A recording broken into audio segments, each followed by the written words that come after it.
تم میں بچا کیا ہے؟ اس کی نظریں اور لہجہ ایک بار پھر اس کا مذاق اڑانے لگی۔ میں تم سے محبت کرتی ہوں، نکاح کے بعد ہم دونوں جائز طریقے سے ایک ساتھ رہیں گے۔ ہاں ہاں ہاں۔ کیا تم جانتی ہو، میں جس چیز کو ایک بار یوز کر لیتا ہوں دوبارہ سے منہ لگانا میری شان کے خلاف ہے۔ انداز ایسا تھا جیسے نہ جانے وہ خود کتنا بے بس ہو۔ اگر تم مجھے چھوڑ کر گئے تو میں کسی کو منہ دکھانے کے لائق نہیں رہوں گی۔ پلیز ایسا مت کرو، پلیز ایسے مت کرو، تمہیں خدا کا واسطہ ہے۔ اس کے سامنے ہاتھ جوڑ جوڑ وہ کسی ہارے جوہری کی طرح اس کے قدموں میں ڈہ گئی۔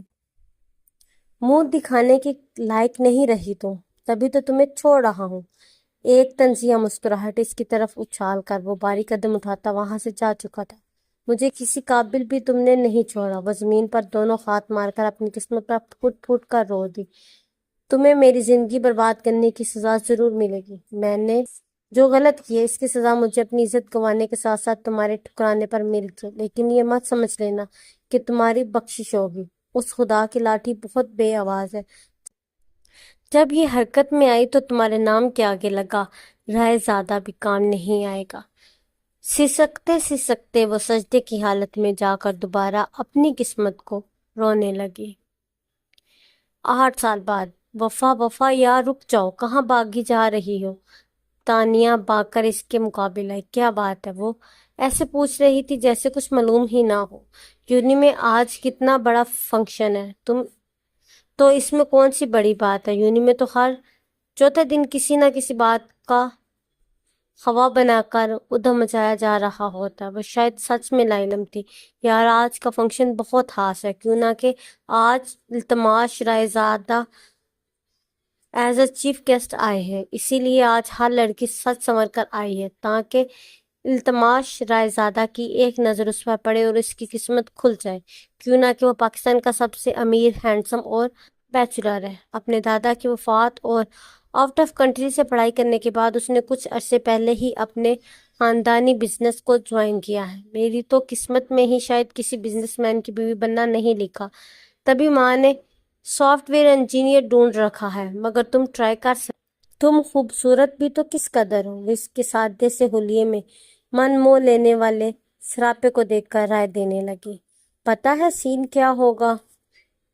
اس کی نظریں تمہاری نظروں سے ٹکرائیں گی، اس کا دل دھڑکنے لگے گا، وہ دیوانہ ہو کر مجھ سے تمہارا پتہ پوچھے گا اور میں اسے تمہارے گھر کی راہ دکھاؤں گی، اور پھر وہ تمہارے گھر اپنا رشتہ بھیجے گا اور تمہاری جان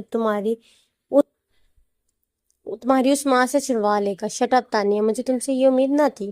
کیا تم بھی پاگلوں جیسی افسانوی باتوں پر یقین رکھتی ہو؟ مجھے میم سیما کے پاس جانا ہے، نوٹس بنانے کے لیے ان سے کچھ ضروری انفارمیشن چاہیے تھی۔ بنا اس کی کوئی بات سنتے وہ اجلت سے وہاں سے چلی گئی۔ ارے مگر سنو تو، وہ پیچھے سے پکارتی رہ گئی، لیکن وفا نے اس کی ہر پکار کو انسنا کر دیا۔ وہیں رک جاؤ، اس سے پہلے کہ اس کی گاڑی اپنے گھر کے گیٹ میں داخل ہوتی مریم خان کی آواز پر ڈرائیور نے ایک جھٹکے سے گاڑی روکی، گردن موڑ کر ایک نظر بس وفا کی سمت دیکھا، جسے سمجھ کر وہ بس گہری سانس بھر کے رہ گئی تھی۔ گاڑی سے اتر کر وہ وہیں گیٹ سے باہر دھوپ میں کھڑی ہوگی۔ بلو ساڑی میں ملبوس، بالوں کا جوڑا، سوبر سا میک اپ، آنکھوں پر چشمہ، پاؤں میں ہیل پہنے مریم خان اسے نظروں کے زاویوں میں لے کر اس کی طرف بڑھی۔ آج تم پورا گھنٹہ لیٹ ہو، آخر کیوں؟ آج یونی سے کوئی التماس رائے زادہ آیا تھا جس کی وجہ سے مجھے میم سیما سے نوٹس کی انفارمیشن لینے میں دیر ہوگی۔ وہ بہت مصروف تھی۔